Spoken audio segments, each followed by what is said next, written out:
নমস্কাৰ, মই সকলোকে স্বাগতম জনাইছোঁ। মই আজি ডিব্ৰুগড় ইউনিভাৰ্চিটি DODL আণ্ডাৰত যিখিনি ষ্টুডেণ্ট পঢ়ি আছে সেইখিনি লগত ফিজ সম্পৰ্কে আলোচনা কৰিবলৈ আগবাঢ়িছোঁ। চাওক, DODL এডমিশ্যন নামত বা ফৰ্ম ফিল আপ নামত বহুতখিনি পইচা লোৱা হয়, য'ত নেকি প্ৰচপেক্টাছত মানে যিটো লিখা হয় তাতকৈ বেছি লোৱা হয়।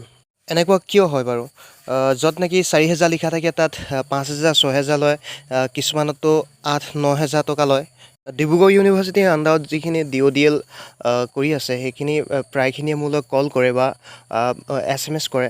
মই তেখেতসকলৰ লগত কথা পাতোঁ আৰু কথা পাতি গম পাওঁ, মানে মই সোধোঁ এডমিশ্যন আৰু ফৰ্ম ফিল আপ দাম কিমান লৈছে, পইচা কিমান লৈছে।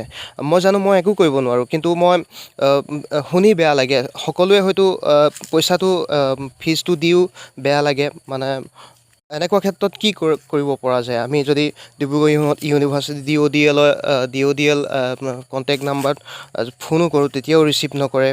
আমি কোনো যোগাযোগ কৰিব নোৱাৰোঁ। আৰু যদি কলেজ কৰ্তৃপক্ষক আমি যদি সেইটো কথা ক'বলৈ যাওঁ তেতিয়াহ'লে বেয়া পায়।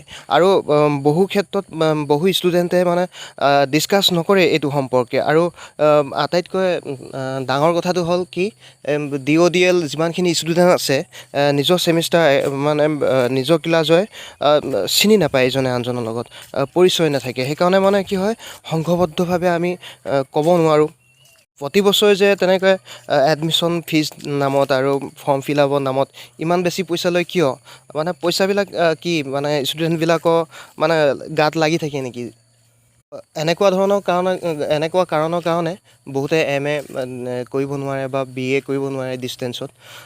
ইমান বেছি পইচা ডিমাণ্ড কৰিব নালাগে। মোৰ মতে যিটো ৰিয়েল পইচা সেইটোহে ল'ব লাগে।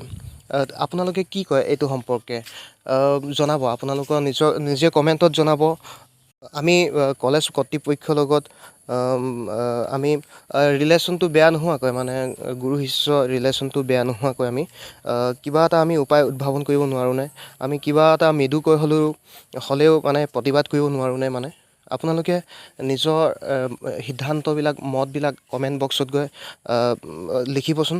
আপোনালোকে যিখিনি কমেণ্ট বক্সত কমেণ্ট লিখে সেইখিনি আটায়ে পঢ়ি পেলাই প্ৰতি কমেণ্ট মানে ৰিপ্লাইবিলাক দিবচোন। মানে আমি তেনেকৈও ডিছকাছ কৰিব পাৰোঁ।